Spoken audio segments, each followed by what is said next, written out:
the internet overlords seem to be letting everything go through. So we should be connected on YouTube and on Facebook just in a moment. And we're going to check that real quick, and then we're going to get started. But just to introduce myself, hello everyone. I am Michael Voss, Dragon of the Southern Cheer, here with you on No Soundbites Allowed. For those that this is the first time that you're reaching us, we're a long-form political commentary site, and we do this every Sunday at 2:30 p.m. Eastern Standard Time. You can call in, you can send texts. We're always happy to be here with you.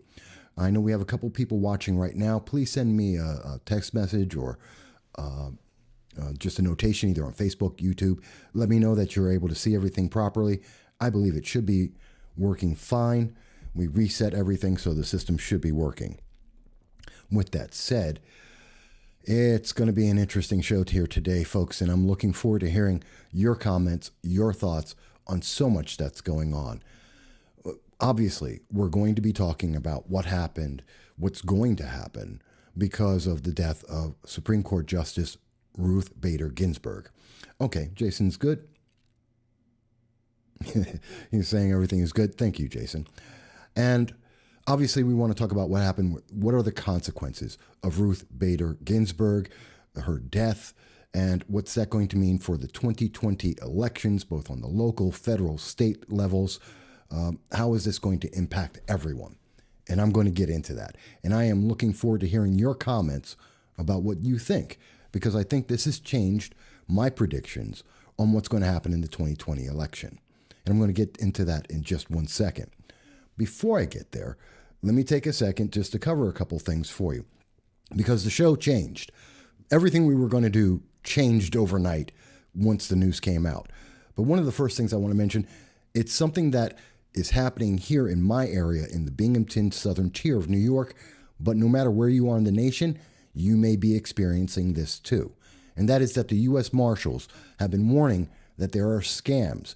Individuals are making phone calls and they're saying that they are U.S. Marshals and that you have to make payments because of various reasons, in particular missing jury duty. Do not believe that. The U.S. Marshals do not make phone calls to you to collect because of jury duty. That is false. It is not true. Do not fall for that scam. I want everyone to know that it's a public service announcement.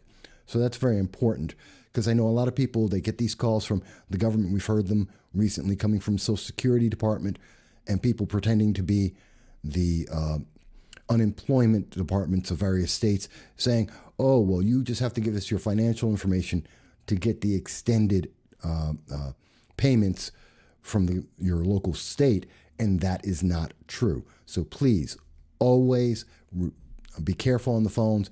Don't give out your private financial information.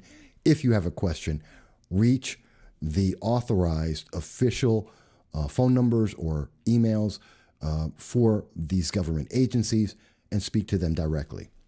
It's a very important thing. I want to make sure that message is out there. By the way, if anyone's on Facebook, let me know that Facebook is putting it through, because Facebook has been remiss to put out this video no matter what, even though our settings are perfect and it has been reset. Let me continue though.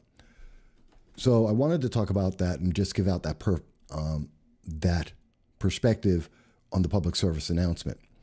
Let me also quickly get into, we've heard a lot of people talking about those peaceful protests that we've seen across the nation. The protests in Portland, Seattle, Kenosha. We've seen them in New York City, Austin, Indianapolis, and Louisville, Kentucky. And we've been hearing about how peaceful they are. We've had over and over again, we've had the government tell us that these are all peaceful. Well, rather, the news media tell us that. And we've had individuals like Representative Ralph Nader say that they don't exist. Well, just to put it into perspective, those peaceful or mostly peaceful protests, which means they're not peaceful. If they're mostly peaceful, that means there's some violence, which means they're not peaceful. And what we're seeing in this is that it has cost, according to CBS News, $2 billion in damages. $2 billion. That's with a B. That is a crazy, incredible number. And that kind of puts it in perspective for us. Now, I'm going to be talking about what are the dominoes here. How are they affecting BLM? How is that affecting what we've been seeing in the riots across the nation? And it's part of this election cycle. And I'm going to get into that in a second. But I want you to understand, not only has it cost $2 billion, I want to also get into this, the funding the police, because that's also important in the election. Well, what we've seen is that, and I just want to get to, this was reported by Oregon Live. And what is the impact? Because Portland, who is trying to defund their police force, they now have had the result of what that has been. They've had many people retire. They're tired of this entire process, being attacked all the time. And now we're seeing a depleted police force that is winding up not able to take care of the public. In this case, there was an intruder who broke into a home, took captive for a short period of time a child, a 12-year-old, had a knife, was held down by the community, and police were not able to respond for an hour and a half. Imagine that. Imagine if you were trying to defend yourself. And mind you, you don't have a firearm because, as a good Democrat, you don't like firearms. You don't think anyone except the police or the government should have a firearm. So you can't defend your family. You can't defend yourself. And this individual has broken into your home and has your child at knife point. Now, that's terrifying. And the police have mentioned that in this particular case, at the time, why weren't the police, the diminished number of police, able to help their constituents? Because in this particular case, police were responding at the same time to a tactical call in the Eastern Precinct that required a special team. And at the same time, they were going out to try and deal with the riots in Portland. So the riots, asking for the police to be defunded, took away from the ability of police to protect the public. I have long said, and I've said this many times, the problem with defunding the police is that inevitably, in each case, each and every time, you're going to wind up with people who are going to be less served. Defunding the police means, to some extent, in every place we have seen it, it means that you're going to see less police and more people in danger. I'll give you another example of this. The Star Tribune, Minneapolis, where we saw all of this start this summer because of what happened to Floyd. Well, what we see in this case is that now Minnesota, the city council that has defunded the police and wants to eliminate the police, are suddenly caught off guard. They don't know what's going on. This is the Star Tribune from Minneapolis talking about how the city council is now asking for, where are the police? Why are people not being served? Why is there a delay in services and people are in danger? Why has crime risen? And I believe they mentioned in this article that crime has risen by approximately 55%. The 5-year average of murders is up 100%. It's doubled. This is what you get when you have police being defunded. Now, I want to mention this because I recently had a conversation with an individual who believes in defunding the police. I won't mention his name. But he sat me down. We were out at an event, and he called me over to the side and decided to have a conversation with me. And we spoke for about 2.5, 3 hours fully, trying to go over this. And while he was very set in trying to make me understand and to agree with him that we need to defund the police, here's something that I want to make very clear. When you defund the police, you are endangering the public because there are less police. The idea he mentioned is he wants to see police on foot patrol. And I agree with this. I think it's a great idea. Police going back to the old beat cop walking the street. But you don't do that with less police. You do that with more of them. You need more law enforcement officers to do that. Because imagine this scenario. If you are in a city and you have defunded the police, you have taken off 10% of your police force, and let's say it took 6 minutes for them to respond to a 911 call. Not only are there fewer of them, you've also, say another 10% of them are walking the beat. How much longer is it going to take those fewer officers who are dealing with, let's say, the same number of crimes? So they have more crimes they have to investigate, and it's going to take them longer to get to each and every location. How is that making your life better?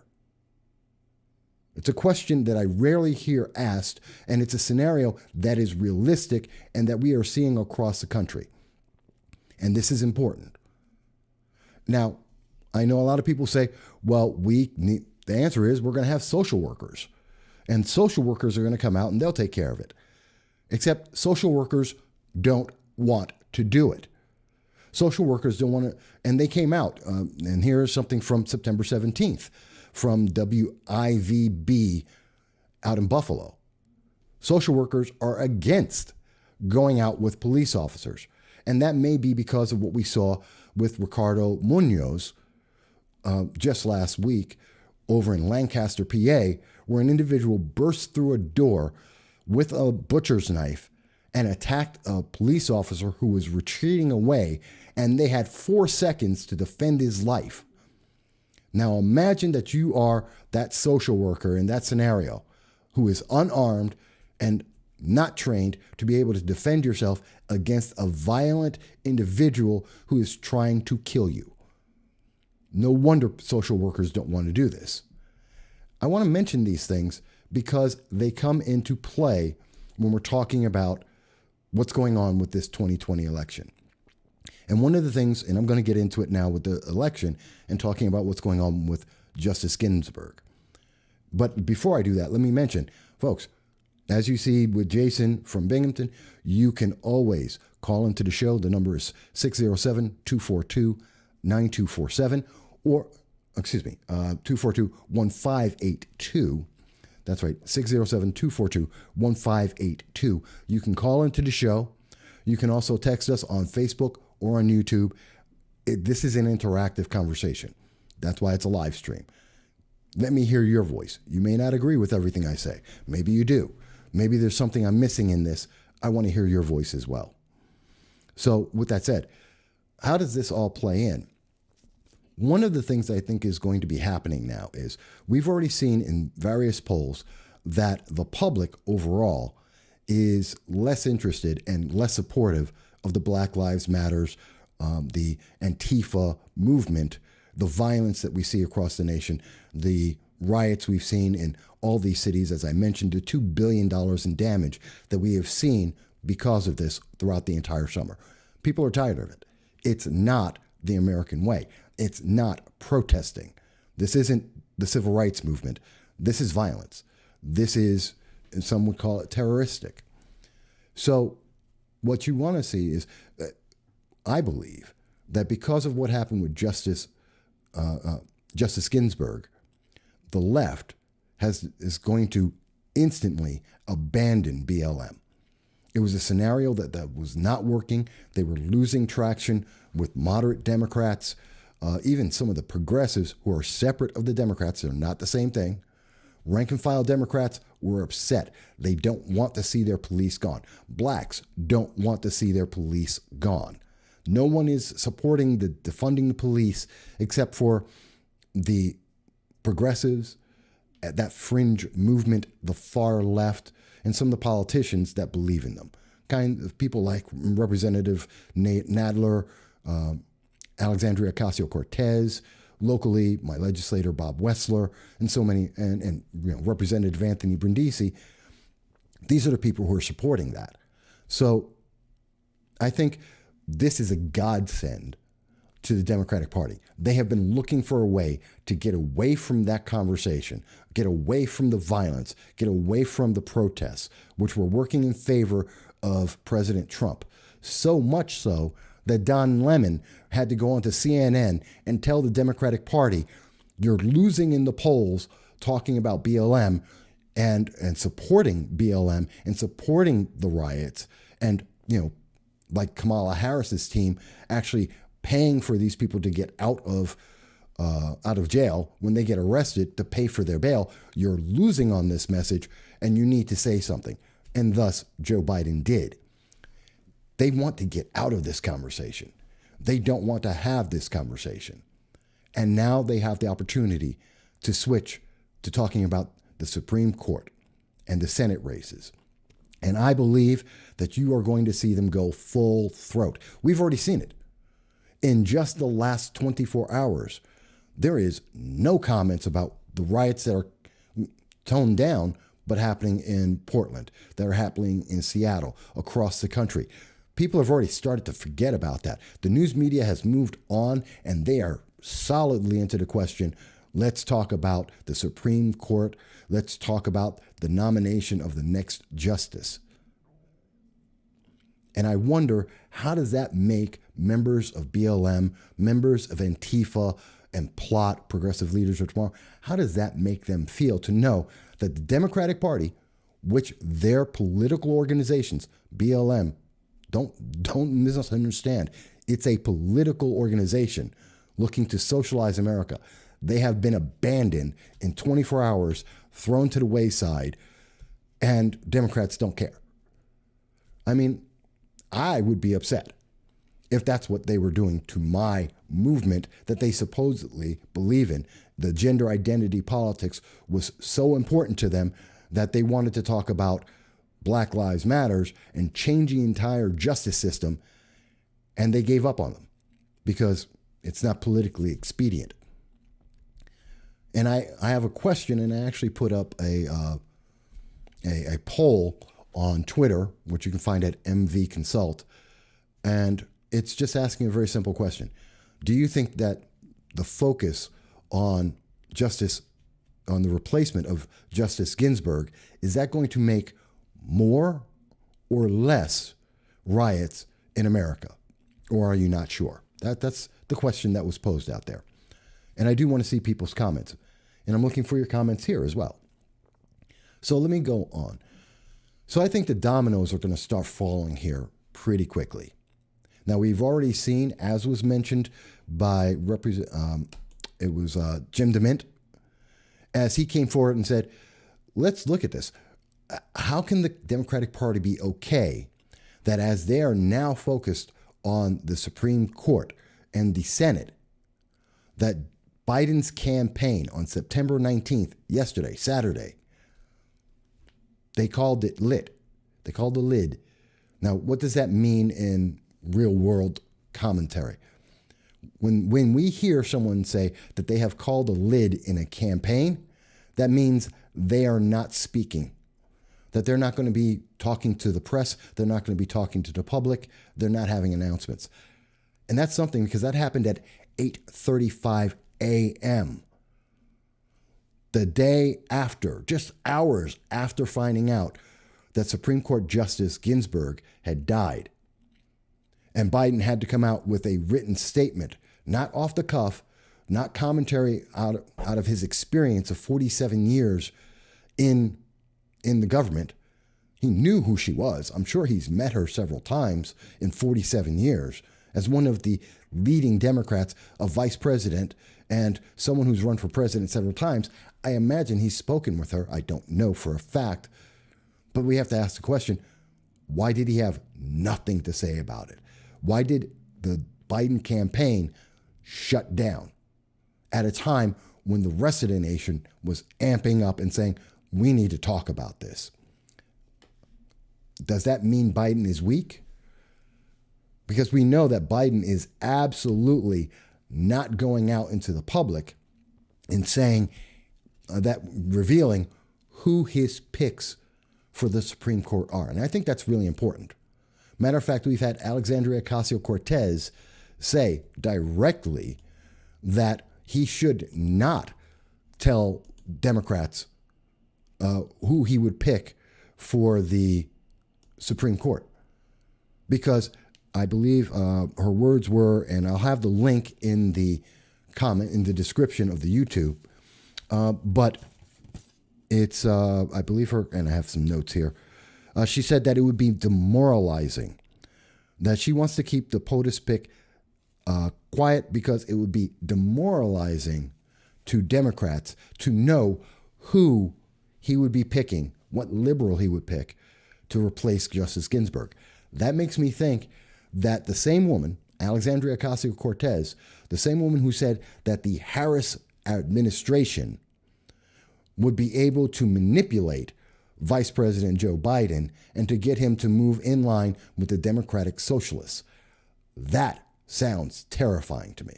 By the way, John Rastusha sent me a link from Yahoo. I won't be able to look at that this second because we are live. And he says, yes, he confirms Joe Biden and Justice Ginsburg had met before 100%, which is what I kind of thought.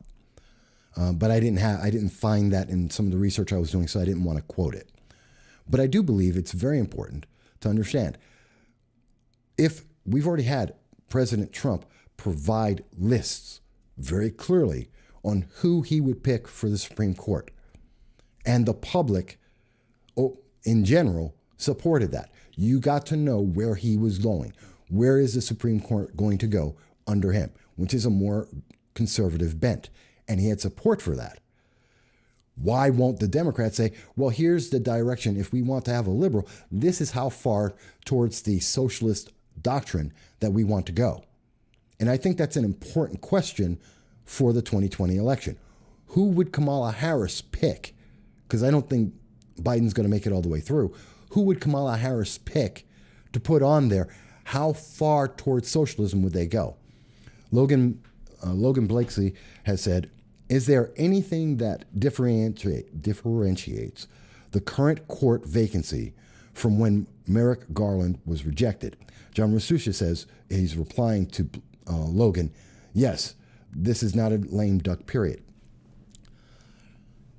That's an interesting question. There's good and bad in that. And let's get that out of the way before I go into anything else.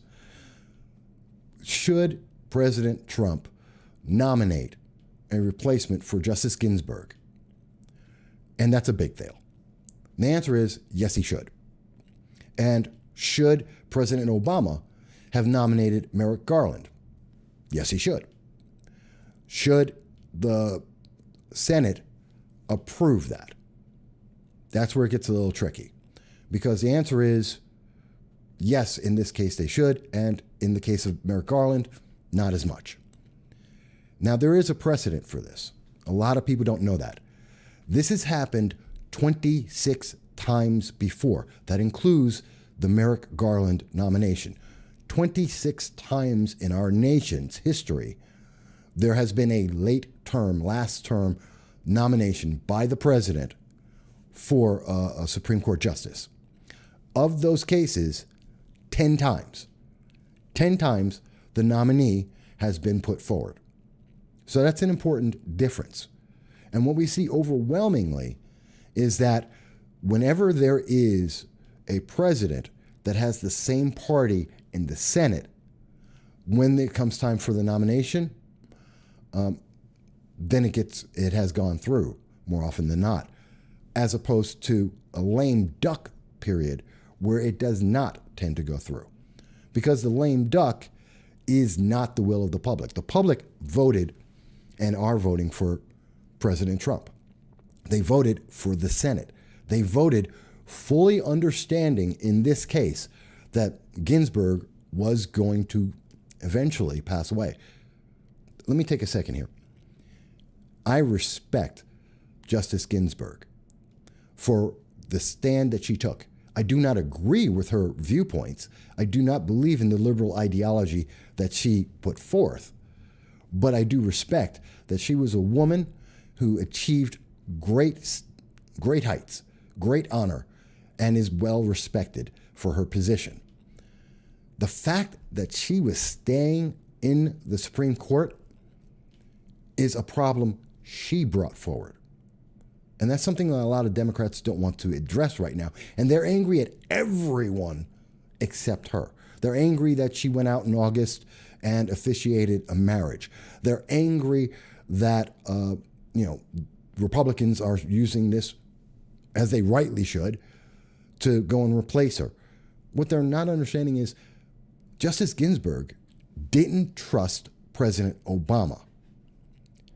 You haven't heard this anywhere else in the news, but let's take a second to think about this. That's why this is long-form commentary. Justice Ginsburg didn't trust Obama. She was 83 years old. Everyone had expected her. She was already in bad health. Everyone expected her to resign, to retire, and allow President Obama to replace her. But she wanted to wait because she thought Hillary Clinton would take over. Obviously, she wanted a more perhaps radical choice from Hillary Clinton.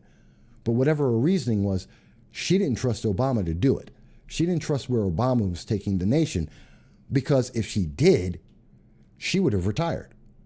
Instead, she wanted to wait. And because she bet wrong, President Trump was in. And because Justice Ginsburg was so partisan, and we have to look at it, the honest truth, she was partisan because she wanted to stay as long as possible until another Democrat came in so she could be replaced. That says a lot. And it also politicizes the Supreme Court. Let me answer Stephen Anglio. I apologize if I mispronounced that, Stephen. I try to get it right if I can. He says, and the Democrats changed the rules from 60 Senate votes to 51 in 2014. And I know they did change it. I don't remember the year. I believe it was 2014. So again, the problem is we constantly are seeing the rules change. There is more and more politics involved in the Supreme Court justice choices today than ever before. It has become far more partisan. And the easiest way to understand it is, Justice Ginsburg, as liberal as she is, and unquestionably liberal, was elected with 93 votes, was nominated, approved, appointed in a vote of 93 to 3. 93 to 3. Both parties voted for her. And it didn't take forever to get that done. Justice Anthony Scalia was appointed in a vote of 98 to 0. No one opposed him. That says a lot.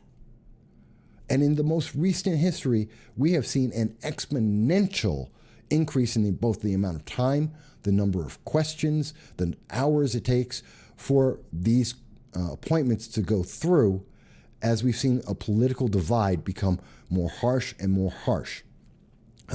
Just in the notes here, I can tell you that it used to take, on average, I believe the mean is 67 days. The average appointment takes 67 days before someone can, from the nomination to the day they are appointed, when they do get appointed. That's way longer. You're talking about 2 months, a little over 2 months. It's too much time. There's only 44 more days left between now and the election. So the average amount of time wouldn't do it. But if we see appointments like what happened to Merrick Garland, what happened to Kavanaugh, what happened to Neil Gorsuch, now you're talking about an extended period of time, especially with what happened with Kavanaugh. And that's even more extended. So it would be very likely that no matter who's nominated, they won't be appointed until after the election. And I think that's also something that's very important. By the way, the Merrick Garland, a lot of people don't know this. It took 293 days for that process, that appointment process for him. And it ultimately did not result in him becoming a justice. The longest appointment, and it wasn't the longest appointment. The longest appointment actually took 841 days. It was back in 1844. Let me say that again. The longest appointment took 841 days back in 1844. Comparatively, Merrick Garland was the 8th longest process.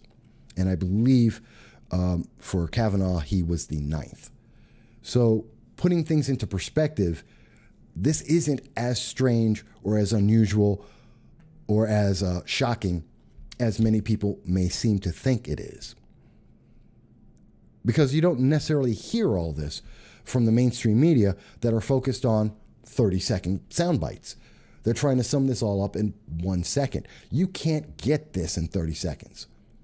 This is too important. There's too many things that are involved here. And that's really sad that we're hearing that.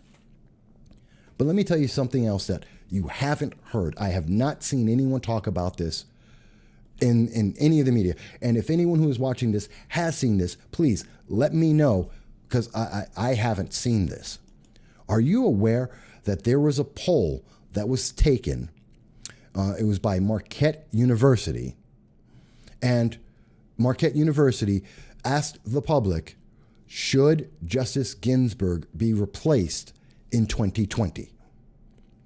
Before the election, should there be a nomination and an approval, or possibly an approval, before 2020 is over?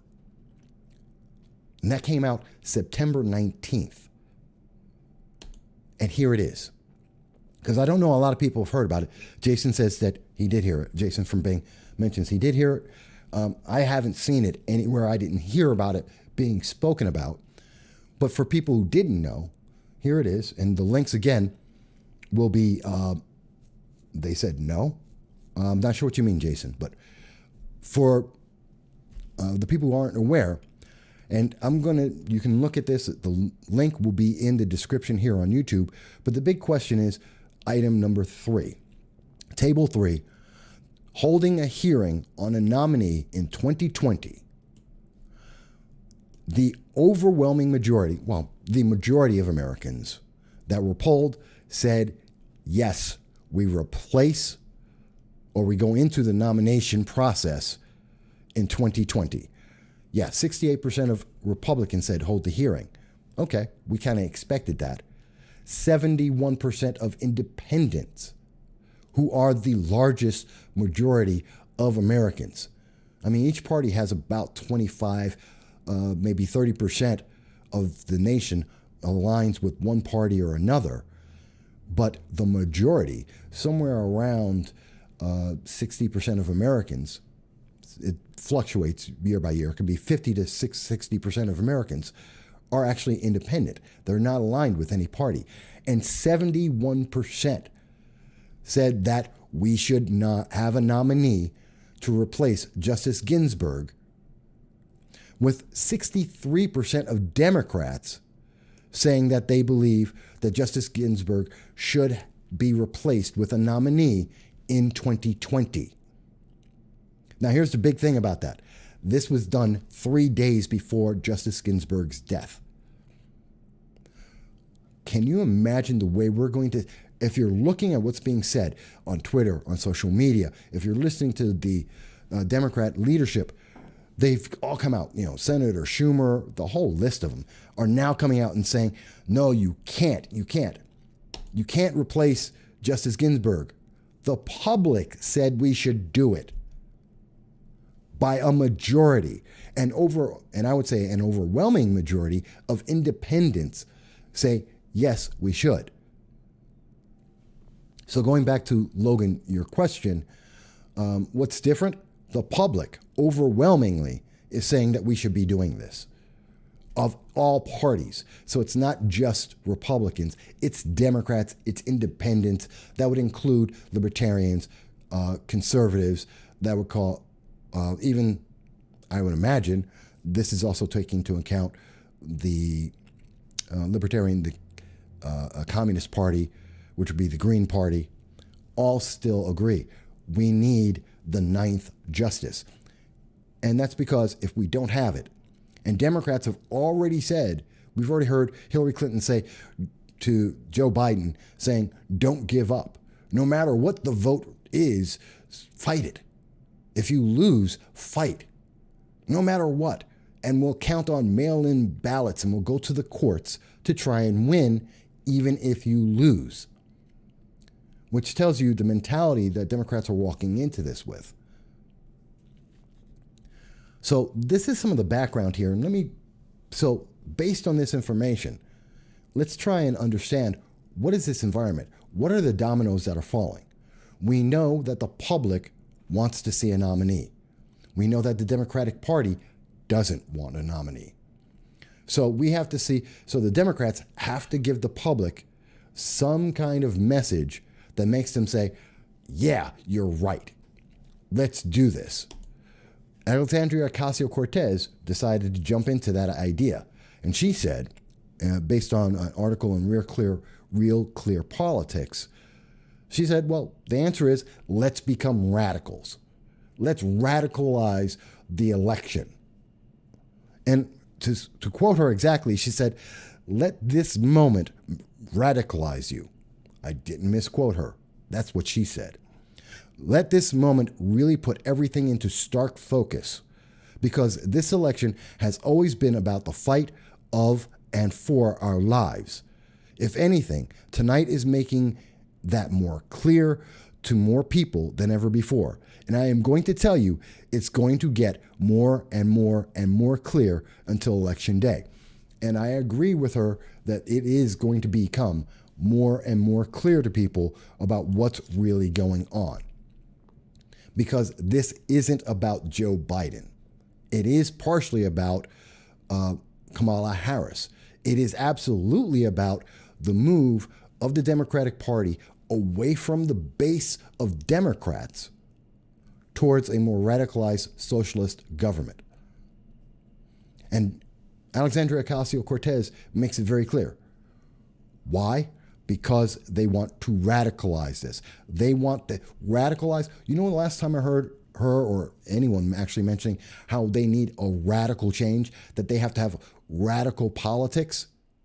BLM, as they committed the riots in Portland, as they took over territory, they created a territory and held American citizens hostage in Seattle. When we see them burn down buildings and businesses in Kenosha, when we saw them in Rochester, New York, come in and terrorize, literally, that's what they did, to the diners, sitting down, having a meal in Rochester.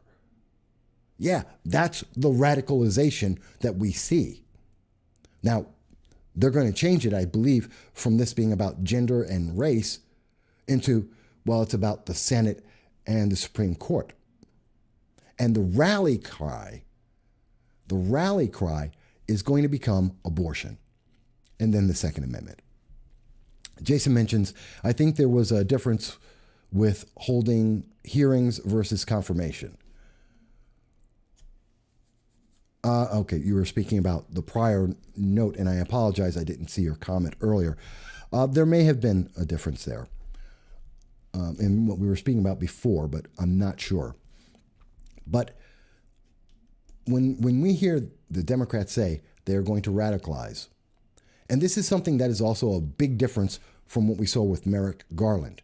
You never heard the Republican Party, you never heard the mainstream public, forget about the media, you didn't hear the public say, let's radicalize.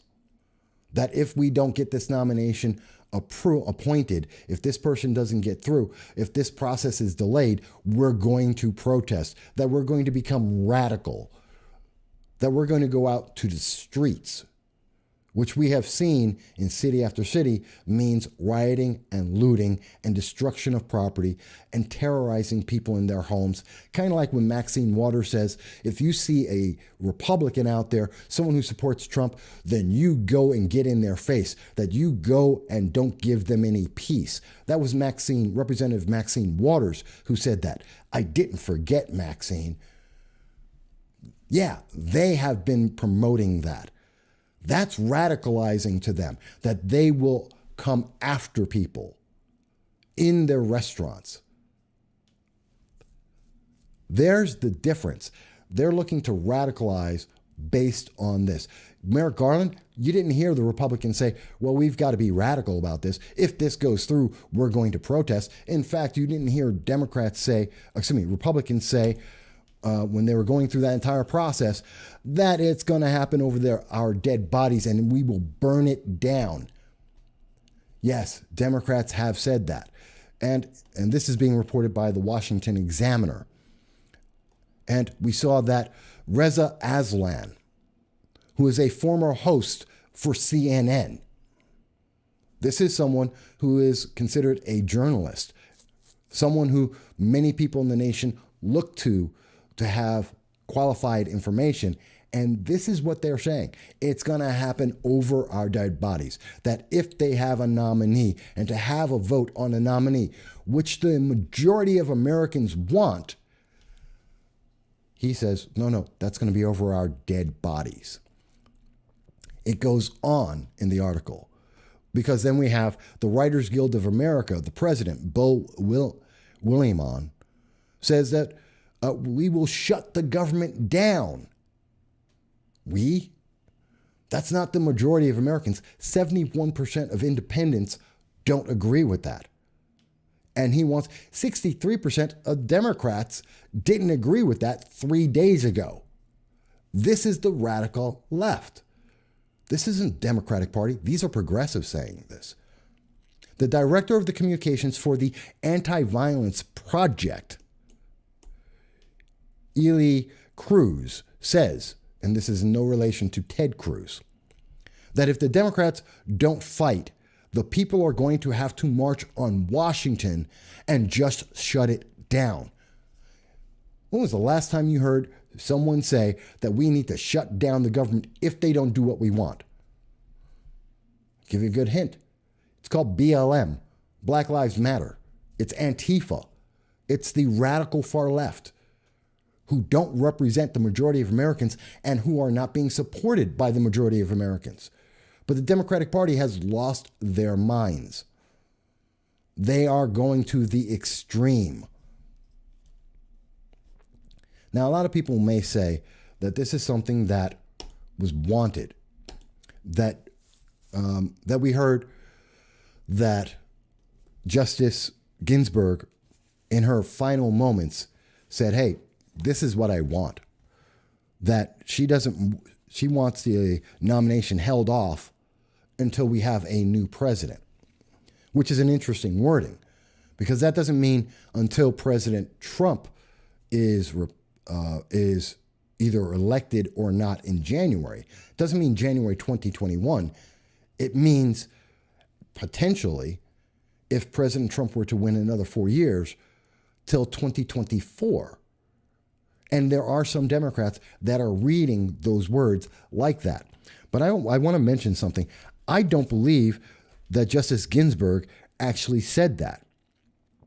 I don't believe so. In 2018, she had commented on, and I believe I have that one. No, I don't have it in front of me. She had been talking about what happened to the Kavanaugh election, the nomination of Kavanaugh. And her words at the time, actually, I do have it here. And this is from Newsday, which is reflecting back on this. And under Newsday, Ruth Bader Ginsburg once criticized the Kavanaugh hearings, saying she wanted a bipartisan support for nominees. This was published yesterday. And in there, when she was asked about this entire process, and I believe it was here, I want to find it. The vote was unanimous. 2018.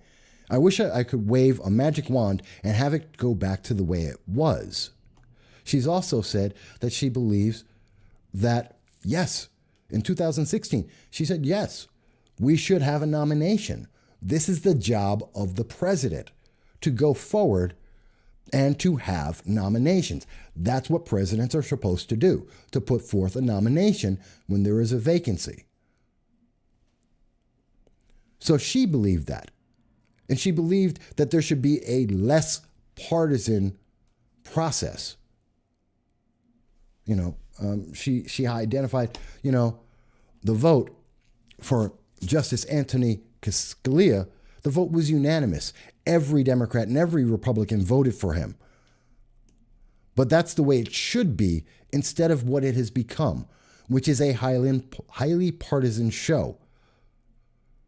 That's what she had said. This is in June of 1990, I believe it was June 1993, when she was speaking about this. This is Justice Ginsburg's words, that she wanted to see a normalization, to take politics out of the Supreme Court picks. Is that same Supreme Court justice who's saying, take politics out of this, don't have circuses like what happened with Justice Kavanaugh in his nomination process. Take that out and make it very simple. Take the politics out and vote on the person and their qualifications. Is that the same person who would say, oh, by the way, let's make it more political and let's hold up the process and let's have a vacancy? Something that she herself had said, no, should not exist, that the power of the president under the Constitution says he should do this. You know, if you're asking me, and Logan, you mentioned it before, what's the difference? Well, there really isn't one. The Supreme Court, a valued member of the Supreme Court justices, a liberal, said, go forward with the nomination. That's the job of the president. And take politics out of this process. Bring it back to the way it was. That's a very powerful message, but I don't see the Democrats listening to that. Instead, again, what they are saying is they're putting out threats. I'll again go back to, if Democrats don't do the right thing, and it's going to come up here, he says on September 18th, if the Democrats don't fight, the people are going to have to march on Washington and just shut it down ourselves. What people is he speaking about here? 71% of Americans who are independent want a nomination.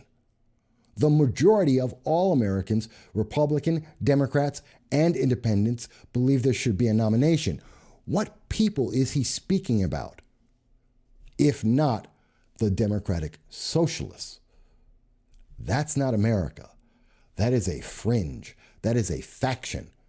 And it may be very popular and very loud in the Democratic Party, but that's not America. So let's go even a little bit further. Let's ask a question. And stay with me, folks. And by the way, I love the fact that you folks, that you're with me. And remember, you can call in to 607-242-1582. You, obviously, as you can see on the screen, you can leave comments here on YouTube, Facebook. You don't have to agree with me. Maybe I missed something. Maybe I'm not understanding something. Please let me know. I'm here talking with you. That's why it is a conversation. It is a live stream trying to analyze this. But these are the dominoes I see in place. These are the dominoes I see falling down one by one. And I do believe that so far we can understand very clearly that this is about radicalizing America. This isn't about the next Supreme Court justice. This isn't about Joe Biden. This is, at the end of the day, about making America a more radical socialist nation. And if we don't do that, there is the threat of more riots, more violence. To go back to what Joe Biden had said about the riots over in Portland, in Seattle, when he finally, after over 100 days, finally recognized that, hey, something is happening here. Cities are being burned down. Entire communities are being left economically without jobs, without homes, without businesses and services, and that they have no support from the police because they're being defunded. What was his answer? Do you think that the violence is going to go down if there's President Trump? And my answer is, as I've said on this program previously, it doesn't matter who gets elected. The violence isn't going down. BLM, if President Trump gets elected within an hour of that official statement, you're going to see spontaneous riots and fires and lootings across the nation in the very same cities that BLM and Democrats have the strongest hold in, because they still don't like President Trump, because they're not getting their socialist dreams fulfilled. And I think the same thing still happens under a Biden administration. Biden is appeasing them. Alexandria Ocasio-Cortez has already said she believes she can influence and that the Democratic Socialists can manipulate Joe Biden, not in those words, but the essence of her statement was that she could manipulate and control Biden under a Harris administration. So therefore, Kamala Harris and Biden, and move them to the socialist movement. And I believe that BLM, an organization whose purpose is to move the politics to gain a socialist nation, that is why it was created. That's why it's connected to China. These things have been proven in the media. They have made these national statements, so I'm not making anything up. This is what they have said. I believe that since we already see Joe Biden backing down and appeasing these radical elements of the socialist movement, they make even more riots. It would actually be worse under a Biden administration. The amount of violence, rioting, looting, fires, and death that we have seen already will become worse, because if that was effective enough to get Joe Biden in and to make him appease, then doing it even more will move him even further to the left. But we do have a call coming in. Hello, this is No Soundbites Allowed, and you're speaking with Dragon of the Southern Tier, Michael Voss. Who is this? Hey, Mike, it's Jason. Oh, Jason. Folks, this is a regular caller, Jason from Bing. You see some of his comments on the screen, and he's joined us. And what's going on, Jason? Yeah, well, let me start.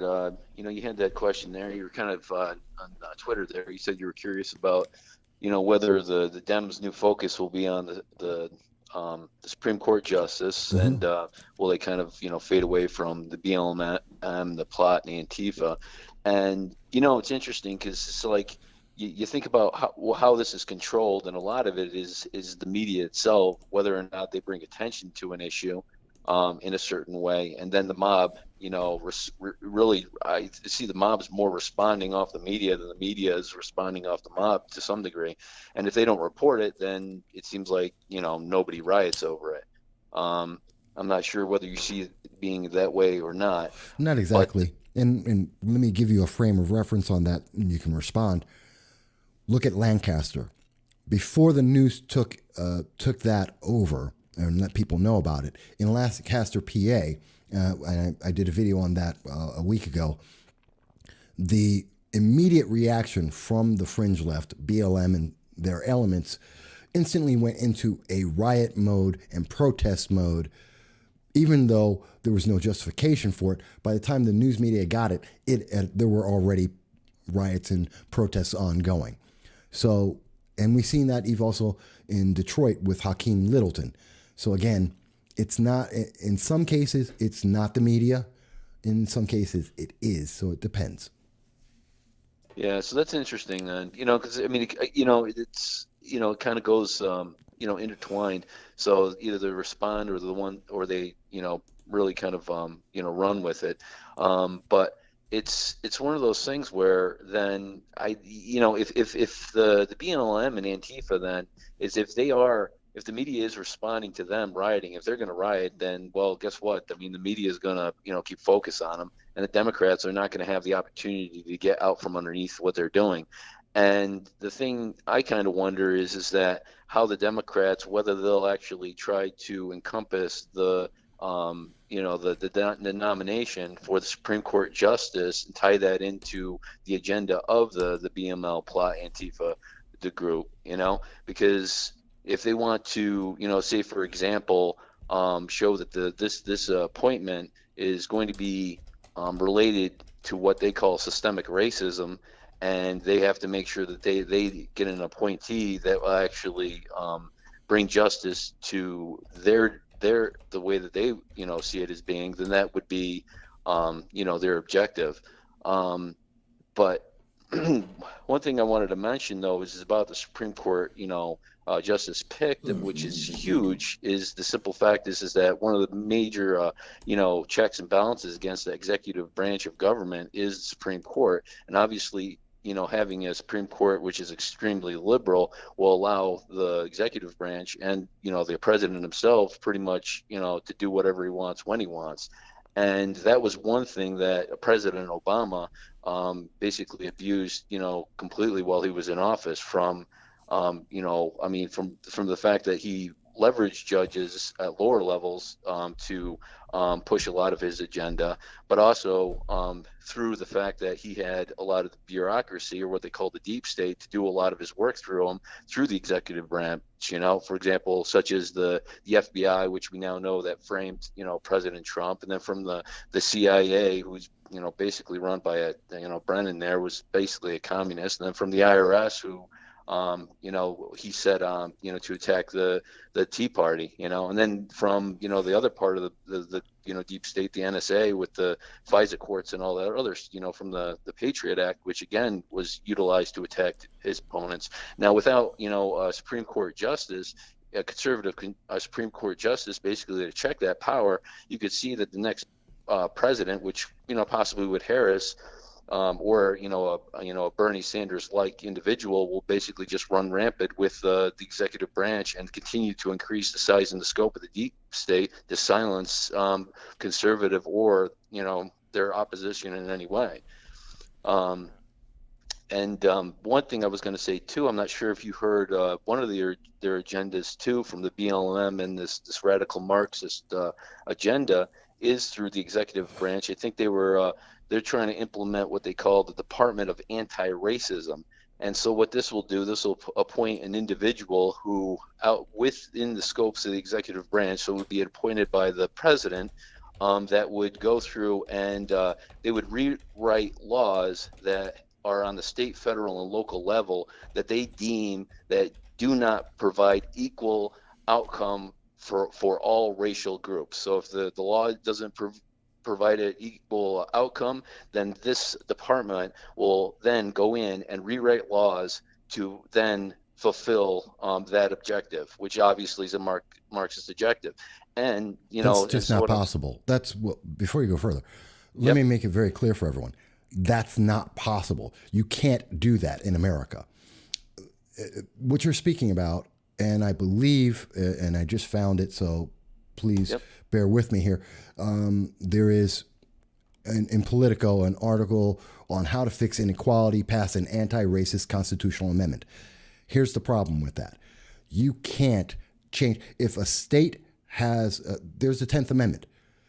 States and people have rights, all the rights. The government itself is restricted. To say that the federal government gets to pick and choose what is or is not a racist law or policy is not giving people the freedom and all the rights and power in the Constitution as it stands.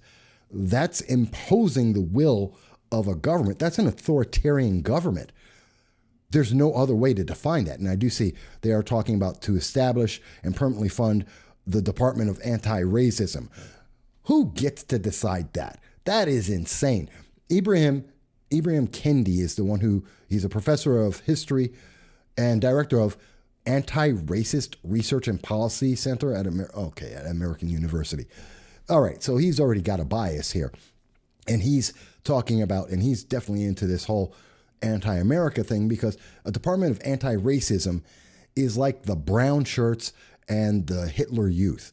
And I hate to use Nazi references here, but essentially it is. Because what you're talking about is a government, an authoritarian government stepping in and basically having, determining you today are racist, tomorrow you're racist. It is the worst thing you could possibly do. It is. It is like the McCarthy era and the McCarthy list. You're a communist. You're a communist. You're a communist. Everyone is fearful and terrified of the government coming down and destroying someone's life because you just got accused of being a communist. The Department of Anti-Racism would be the same thing. Everyone would be running around terrified of the government using its power against you for its political gain. That's not a good idea. Yes, and by definition, it's fascism. You know, I mean, Yeah. it's just simply the exercising of dictatorial control. You know, to change the rules. You know, over the heads of the populace. But yet, the thing is that incrementally, when you look at the way the legislature or even the executive branch of government is going, and like I said, you name these the way the FBI has been running, the CIA and IRS and all these, the way they've specifically been targeting individuals, who have ideas they don't like, and they've been shutting them down and putting fear on them. You can easily see that with an appointment of a liberal justice, giving the president and all these branches more power, you could see how easily our constitutional rights would be thwarted. And the thing is, though, is how it gets done is basically the American people would be silenced within fear, and that has been happening. The cancel culture and this radical left and this Black Lives Matter has been effectively being able to silence voices, against them just by basically calling them racist to whatever degree. I mean, people have been losing jobs, constantly. Yeah. I mean, there's a massive fear. I mean, just I could go down a list of different places where I do understand. Yeah. I get that, but I think that you're going to see less of that because the public, just like you're upset about it, because just like people realize, oh, if I don't, there was a poll, I think we did it a couple of weeks ago, where we identified there's 60% of the public thinks they can't speak because they're afraid they could get fired. And we know in that same poll, it was about 35% of business owners who are progressive said that they would fire someone if they have a political ideology that is not their own. So we know that's out there. I think that's why you're not hearing from Kamala Harris. You're not hearing from Joe Biden. And you're hearing Alexandria Ocasio-Cortez say, no, don't tell anyone who are going to be your choices for the Supreme Court, because they could be individuals who would promote that idea, which is completely fascist. And that's why I think the public overall has been rejecting more and more of the BLM as they learn more and more about it, as they see how far left they are. They're rejecting that. And I think that's why you're going to hear more about SCOTUS, because they're getting away from that. They don't want people to think about that.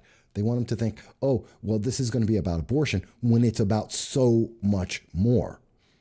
Does that make sense?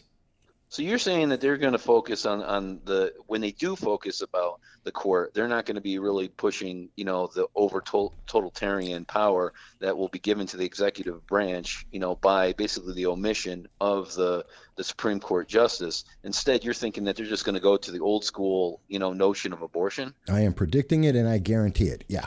Yeah. It is, so, in my political opinion, the very next thing you're going to hear, probably Monday afternoon, Tuesday, is actually, let me clarify, and I was going to get to this in the show, but let me say it now.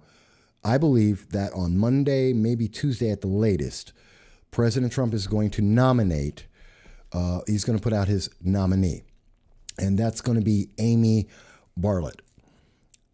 And Bartlett. I got her name wrong. I know I did. And he's going to nominate her, and when he does nominate her, we're going to see the far left lose their minds, and the first words out of their mouth are going to be, this is about abortion. You have to vote Democrat because this is going to protect abortion. And it's going to be nothing but abortion, abortion, abortion. And they're going to completely drop the gender identity politics because it's not working. And they're going to make their movement over there, and they're going to try and prop up the left on that. That's what I believe is going to happen. What's interesting, though, is that there's a huge, I was doing some research on this, and I was trying to find more data, and I was kind of curious exactly with the young woke, your Bernie Sanders supporters, your Green New Deal type, and the Black Lives Matter group, right? And then I was also trying to see, where the young, kind of fit in. Now, a lot of the younger demographics and the millenniums, they do kind of empathize with the Black Lives Matter group, and then, obviously the Bernie Sanders and Green New Deal type thing. But one of the things they aren't fully on board for is the complete and total unlimited abortions, which basically is proposed by the left and what is defined by Roe versus Wade. 'Cause Roe versus Wade has no restrictions on it. And I think when I was reading the statistics, it's the majority of the population, especially among younger generations, they actually believe in some sort of restrictions in abortion. And if properly defined by the Republicans and conservatives, they can simply, further define and point out to exactly how it works when Roe versus Wade is actually overturned. And no farther do they actually have to point to New York State, where, they went to the point now where New York State basically brags that the fact that a woman now can have an abortion, well, technically, I believe even after the child is born, from the way the law is written. Yes, it's up to and just past the it's post-abortion, post-birth abortion. And in New York State, under the wording and under the rules that were put in there, yes, you can have the babies in the birth canal. They are being born 9 months after conception, and they're being born. And yep, according to New York State law, you can kill that baby. That's what the New York State legislature has voted for. And so there's a definitive line here, because the thing is now a lot of people empathize, with the baby or the woman because of maybe even safety, and maybe to a lesser, amount, maybe to the mental health of the woman, and that will be there, even a possible justification for abortion. But when you get to the point where, the baby has left, I mean, in New York State, I mean, it's come to a point where what they're almost saying is that the baby itself, it's the property rights of the mother to do as fit, even seconds after, it is alive. And so if the woman's mental health is at jeopardy, because of that, child being alive, rather than giving it up for abortion in New York State, because it's the property of a woman, then she can actually terminate that child. And that is, the stark difference in contrast, and, an understanding and definition of the ideology where the conservatives have to push, because that's what essentially will happen. Well, that's one of the things that could happen. I think this is a big issue, and obviously we're going to see, and actually I want to make sure other people get a chance, because we got another half hour. But I thank you again, Jason, for always calling in. And so I'm just going to get you off the line. We'll see if anyone else wants to call in. But keep typing in. I love your comments, okay? Yep. Have a good one. All right. So I think this is a good moment to mention that I believe my prediction, a week ago, I mentioned that the prediction would be that President Trump will win by 65%. I believe there's an overwhelming number of people who, looking at the riots, looking at the 2 nominations for Nobel Peace Prizes, looking at the economy and the recovery of the economy, even after COVID, that President Trump has been doing what he has promised. He has improved the nation overall. We have more peace in the world. We have a stronger economy. Most people are doing better.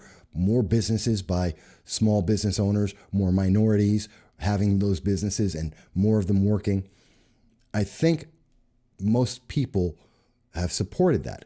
And I believe it's not something that's coming out in the polling, because people are getting beat up. Look at social media, say that you're for President Trump, and watch the trolls come after you, saying you're evil and that you're horrible and you're a racist and you're a sexist and everything, a homophobe, everything else, because they can't stand it. So but that's where I was last week. Because of the dominoes we're speaking about, what we're going over right now, and because I think that Democrats are going to pivot away from the gender identity argument that is very much part of BLM, I think they're going to pivot now to talking about abortion. And they're going to be talking about that's what the defining question of this election is. And they're going to push that down. That's the hot red button for Democrats, for the progressives out there, saying this is about abortion. This is about a woman's right. How could any woman agree with that? And they're going to push that to get the vote. And I think it's going to be somewhat effective, even though most of the numbers say that Democrats, about 57% of Democrats, have already factored in abortion into their vote. They've already factored in the next Supreme Court justice, and they were the ones who were really worried about that, have already been on the boat for Biden. More than half of them are already there, but I think this gains another 10%. So I think the election still goes towards President Trump, but now we have a reality of with abortion being introduced, it's going to change those numbers to maybe a 55% win for President Trump. And I think that the Democrats are going to lose their mind. And everything else stays exactly the same. I should also mention now, who do I think, and you can tell me if you think I'm right here or not, who do I think is going to be the Supreme Court Justice nominee? Amy Barrett, which I was just mentioning, and I messed up her name. But Amy Barrett. Now, Amy Barrett happens to be she's in her 40s. She's an accomplished woman. She is not an Ivy League graduate. She didn't teach it. She taught law, but not at one of the Ivy League universities. She's the mom of 7. That includes 2 children who are adoptees, and she has 1 child that has Down syndrome. She has been a judge on the federal level, an appellate court judge. She has been an attorney, and she has been a professor. She's married. And if I just said that about any other nominee, if I said to you that there is a woman who is capable of being on the Supreme Court, she's a mom, she's a lawyer, she's been a federal she was appointed by the Senate to her position, and that she has these kids and she's adopted kids, I would think that now the National Organization of Women and all the rest of the far left would go, oh my God, she's a wonderful woman. Now here's the part that they hate. She's also a Catholic. And we believe that she's not in favor of the abortion. When President Trump nominates Amy Barrett, I believe the left suddenly, that's their moment when they say this is all about abortion, and they lose their minds. It's not about whether she's qualified or not. It's not about whether or not, as a woman, she has an opinion about abortion. That doesn't matter. Because the only time a woman's opinion matters, according to the Democratic Party, is when they agree. It's kind of like the only time that black voters, their voices matter, only when they agree with BLM or the Democratic Party. And if you don't, well, then you're a sellout, you're an Uncle Tom, you're a racist, you forgot that what your racial identity is, and you're the most evil person in the universe. They do the same thing to women. If you're a woman and you don't agree with the Democratic Party, oh my God, you can't be a woman, you don't really know what's going on, you've sold out, you're evil, horrible, terrible. Which makes no sense whatsoever. In other words, they're just trying to find a way to put people in the box, and don't you dare get out the box, because if people hear that you're not in their box, they might realize, oh, you can have an independent thought. And I think we all have come to the point in our world and in our nation to understand women can have their own ideas. They are powerful, wonderful individuals who are capable of reasoning and saying, hey, this is the decision I've come to. And it has nothing to do with this political party or that. They have their own choice. They can make up their own mind, just like blacks can.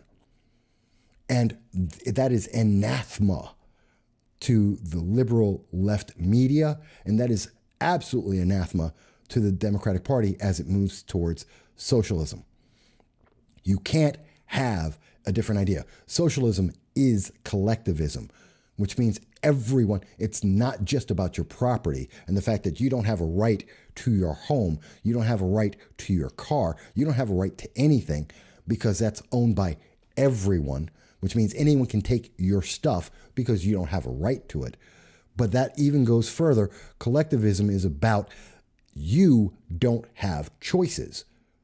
That collective ideology includes whether or not you have a right to freedom, to privacy, to being able to have a child and or have an abortion. Remember, in China, you can't have a child unless the government approves. And if you look at Russia, if you look at Venezuela, Cuba, these are the same kinds of places. You don't get choices. The government tells you what your choice is. So when you have someone who doesn't agree with that collectivist ideology, which happen to be libertarians, conservatives, Republicans, and regular Democrats, not progressives, regular Democrats, the rank and file Democrats want to have their choice. Progressives have to sex it up, and they have to use hot buttons to cover up what they're actually looking to go for, which is why you don't hear what is socialism. Socialism is collectivism. You lose the right to have anything. You don't have rights. You have what the government allows. That is social. That is a core, absolute tenet of socialism and communism. You cannot separate that. So as you're going to hear from the far left, as they pivot towards abortion and telling you why the choice of Coney Barrett as a Supreme Court justice is horrible, they're going to tell you it's because, well, she doesn't understand what it is to be a mother, and she doesn't have the right to tell other women what she believes. She's evil. That's what they're going to say. And that you have to vote for Kamala Harris because she's a woman who knows better because she's a Democrat, and she's going to protect you by getting in a super liberal Supreme Court justice so that Alexandria Ocasio-Cortez feels happy. And then you lose all your rights. You may not agree with all the dominoes that I see falling. You may not see that going the way I do. But I believe that is realistic, and I believe that is probable. And I think before the end of this week, you're going to see I am probably right.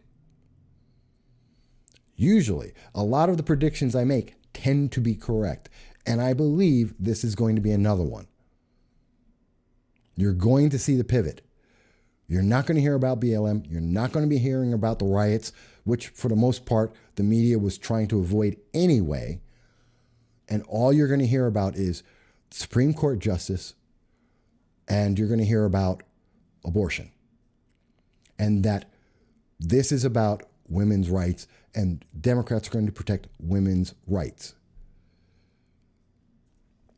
It reminds me of something that's really important. You know how dedicated the Democratic Party, and again, this is separate of rank and file Democrats. I do not count them the same. They are not.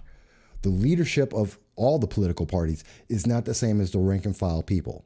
And I've had conversations with people in every party, and you'd be amazed how much consensus there is once you take out the talking points of whichever party there is. But I think this is important. The Democratic Party is going to come out, and they already are. They're using threats. They're using the demand, the statement that they're going to pack the courts. Something that Justice Ginsburg herself, and this is from the Daily Caller yesterday, and they quoted her, that she was not in favor of packing the court, which is one of the other threats the Democrats are saying right now. If you nominate someone, when we win, we will pack the court. We will just throw enough people onto the Supreme Court to overwhelm and get what we want, which totally invalidates the whole point of having a Supreme Court. But Justice Ginsburg herself said, I think it was a bad idea when President Franklin Roosevelt decided to pack the court. She's against that. She thinks that 9 seems to be a good number. But that's not what the Democrats are going to point out there. They're pushing this other message. And they want you to be fearful. There are going to be riots if you don't do what we say. We're going to burn down the system if you don't do what we say. Notice that's a common theme. That comes from BLM, that comes from Antifa, that comes from the Democratic Socialists, that comes from, Alexandria Ocasio-Cortez. This is your moment to radicalize. We should be very terrified right now because Democrats are being very clear that they don't care about your individual rights.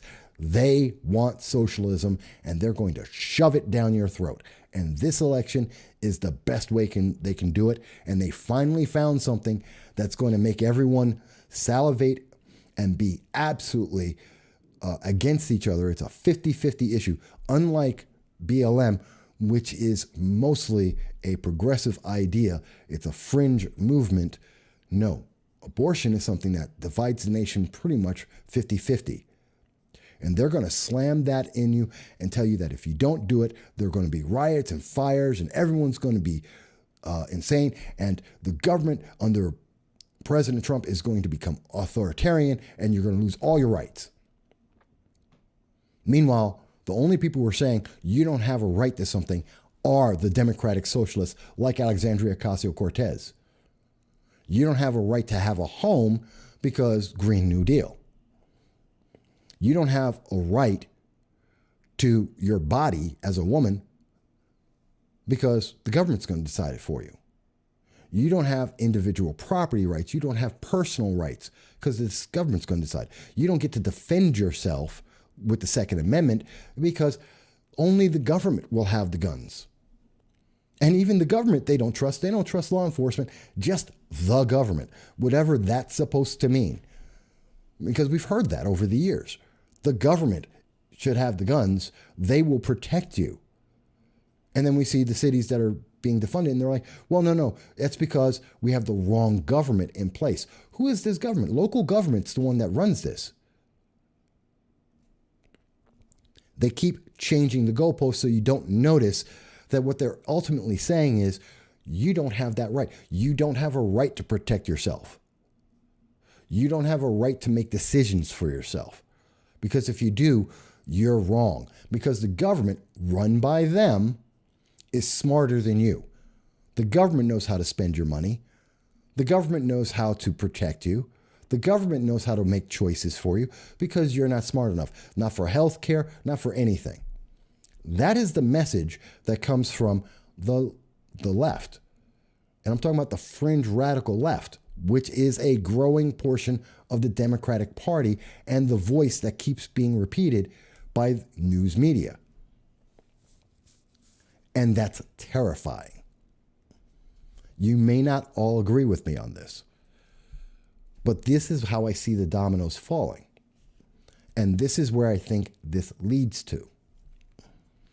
Now, another thing I want to mention about Amy Barrett is Amy Barrett, one of the other reasons why we're going to see her name, she is so qualified. She was one of the top 3 picks in 2018, when Justice Kavanaugh was being promoted. She was the next choice. She is that qualified, and she's already been vetted.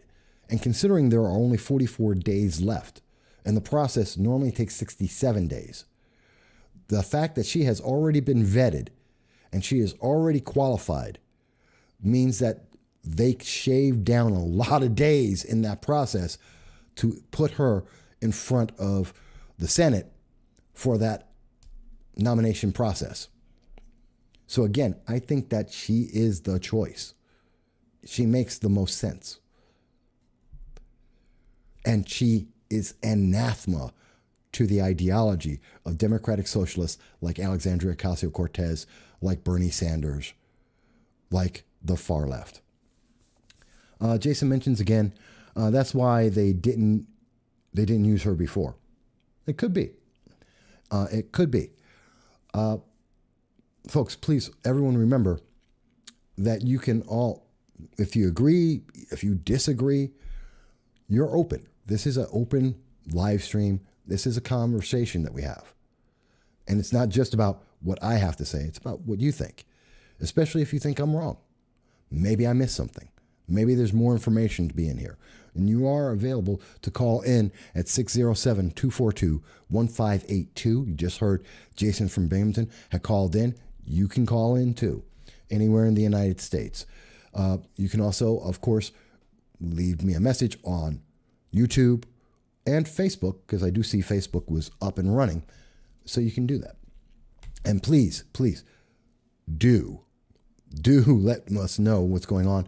If you can, if you're liking it so far, leave us a like, leave us a share, spread the word about this, and maybe even subscribe, because I guarantee you, you are not going to hear about this from the algorithms over at Google, at Facebook, at YouTube, at Twitter, because they can't stand us. They don't like conservative ideas, and they try and suppress us. It's called shadow banning, which I hate. Okay, so we've got about 5 more minutes. And of course, your comments are always welcome. But let me try and check my notes here. I want to make sure I sum this up properly. So I think that within the next 48 hours, President Trump is going to come out with his nominee. I think that once he does so, the far left, the radicals, are going to absolutely oppose this. They're going to use a statement supposedly from Justice Ginsburg that does not match her prior statements about the entire nomination process. And they're going to use that as a way to get sympathy, as a way to force people. Remember, they're out there, and if you look at Twitter, Democrats are attacking. They're angry. Not because they're not sad that Justice Ginsburg died. They're mad because she died and Trump is still in office, so he gets to pick the next person. They don't care about her. They've already thrown her to the side. They have already taken her entire history and her support and thrown it out the window because they're upset that Trump is getting another shot at nominating someone for the Supreme Court. That's their concern. So much for supporting women, so much for their minorities. They threw her out the window already. And they're going to use her and her death to get more power. And I believe that they're going to go out there, and even though some over 60% of the nation believes we should have the nomination, they're going to push this and change those numbers and say it is evil for anyone to disagree with them and to actually allow a nomination to go forward. I believe you're going to hear that BLM is going to be thrown out the window. They're not going to care about them. You're not going to hear about riots. You're not going to hear about the message of BLM. They're not even going to talk about it. Gone. And this whole idea, this stupid idea, this insane idea of establishing a Department of Anti-Racism, which is absolutely, unequivocally a radical and fascist idea. This is authoritarianism at its best. That's not going to go anywhere. They're going to put that on a back burner. And they're going to go out there and they're going to tell you that this is about abortion. This is about women's bodies. This is about their rights, which doesn't seem correct. The entire election hasn't been about that, but suddenly it's going to become about that. And they're going to tell you that they're going to destroy the nation, as they have already said, that they're more than willing to burn it down and shut down the government, which is a threat. And if the threat doesn't get you, if the fact that you don't believe in women doesn't get you, well, then they're just going to go and say, you're a sexist, you're a racist, and you have to do it anyway. Logan mentions, do you get the impression that liberals worship politicians like Justice Ginsburg, given her presence in pop culture? Worship? No. I believe that the Democratic Party, again, not Democrats, the Democratic Party, which is progressive at the least, if not moving towards democratic socialist, which is basically communist. I believe that they prop up anyone and whomever gets them what they want. And that person becomes not worshipped, but that's a hero. Cardi B is a hero to a lot of Democrats because she supports Biden. And the fact that she has vulgarity in her entertainment, the fact that she used to drug and rape and rob men, doesn't matter. That's okay because she's a minority, she's a woman, and she's a Democrat, so it's perfectly fine. And the moment that you bring up, oh yeah, but she's not only a criminal, she's admitted that criminal activity, well, she's not important, and they throw her out. We saw that with, actually, point out any of the Democrat heroes. And the second that they do not fall in line, Bill Cosby was beloved by the entertainment industry and by Democrats. And the second he came out and said, hey, you should pull up your pants, suddenly, right after he said that, we then saw investigations, Me Too, he's been drugging women, throw him in jail.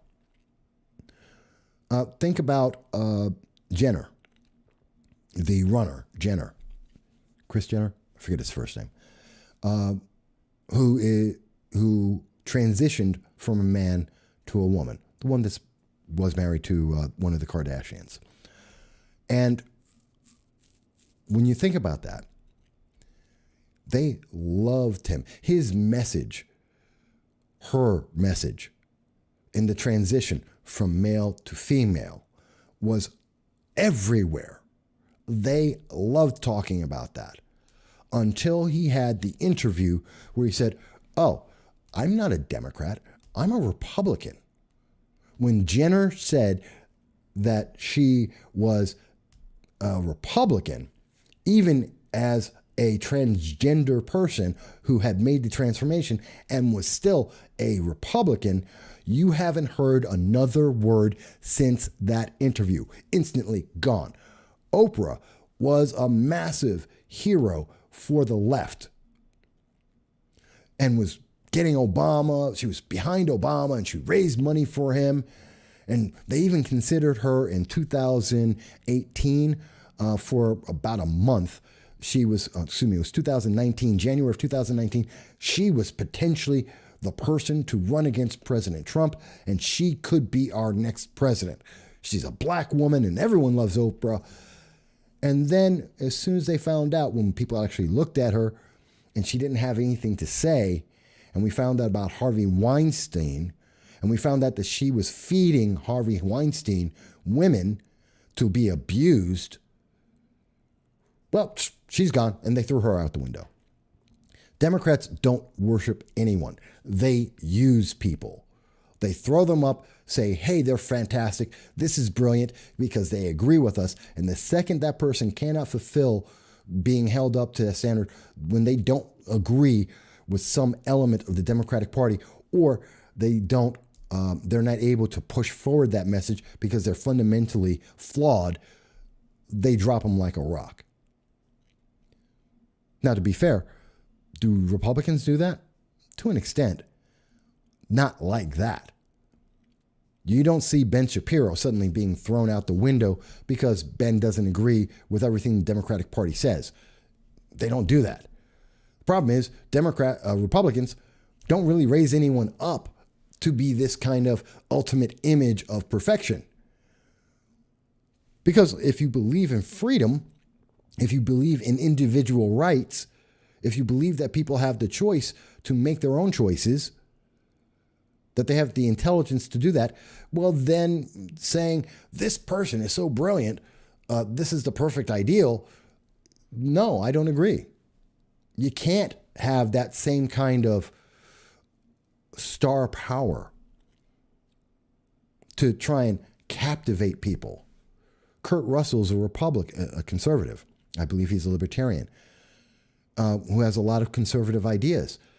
You don't see people flocking around him. Why? He's a star. He's been in great movies. He's a great actor. He's rich. He lives by what he actually says. And he doesn't get promoted at all by Republicans or even conservatives, even libertarians. Because, well, we have independent ideas. And you know what? That's great. I'm glad that he has that idea. Doesn't matter. Ron Silva, who was a Democrat and became a Republican. No one, same thing, great actor, really staunch Republican once he got past 9/11, said, no, I understand it. I get it now. No. See, that's the difference, Logan. If that makes sense to you, that's the difference. Democrats need to sell what they believe in, and they need to convince people through massive marketing campaigns, and they have to inject their ideas into every part of society so that you are inundated with it. Otherwise, if you stop and you think about it separate of what they're selling and think, what's the next domino that falls, then you suddenly go, I don't agree with that. So they don't get you, they won't let you do that. That's why the NBA, that's why the MLB, that's why the NFL have Black Lives Matters everywhere. Oops, we lost one of our cameras. That's why the NFL and all them, that's why they do that.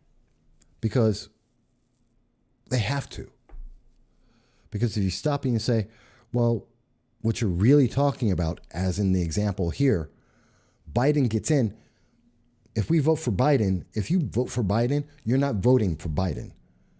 His mental deterioration is at such a point, you're not getting him, you're getting Kamala Harris. And Kamala Harris was already rejected by the Democratic Party because they didn't like what she had to say. But she's black, she's a woman of color, and she's a woman, so she fits their agenda, and she supports and appeases BLM and this Democratic Socialists. See, there's always some kind of bait and switch that's going on in Democratic politics. You may not like Republicans, but Republicans, by and large, tell you exactly what they're going to do. And that's what they do. Democrats tell you, here's the great goal at the end of the light. By the way, don't look at the fact that we're never going to get there because we're on an entirely different path. So no, I don't think liberals worship Justice Ginsburg, but they absolutely use people like Justice Ginsburg to get what they want. And they will do that to anyone at any time until they're no longer useful. And they have done it consistently. And again, I gave you several examples where that's the case. And if you look at it, you will find even more. Says a lot about the party and the direction that they're going in. All right, folks. So we've actually gone a little more than an hour and a half. I am always happy to have you here on this program. I am always happy. I thank everyone who left a comment. I look forward to the further comments. I do check out your comments on Facebook, on YouTube, on Twitter. I do look for them. And I'm always happy to hear what you have to say. Leave your comments. Share this if you agree with it. Tell me if you think I'm right. Do you think President Trump's going to win by 55%? Do you think the violence is going to be the same no matter who gets elected? Do you think that Democrats are going to switch from talking about Black Lives Matters to talking about abortion and the Supreme Court justice pick? What do you think about this? You can also go to the MV Consult on Twitter and leave your comment on our poll that's up there. It'll be up there for about 4 days on whether or not there will be more or less riots in the coming days as the Democrats switch. And the final thought, Jason from Bing says, Dems are supported by stage one thinking. Yeah, I can see that. But folks, I want to thank you. I've had a great time with you. I look forward to 2:30 Eastern Standard Time next Sunday, every Sunday. We're speaking and we're looking forward to talking to you again. But until then, I'm Michael Voss. I am the Dragon of the Southern Tier, and this is No Soundbites Allowed, where you get to have long-form political commentary, and you get to put your voice out there. I'll talk to you again very soon. Thank you, folks.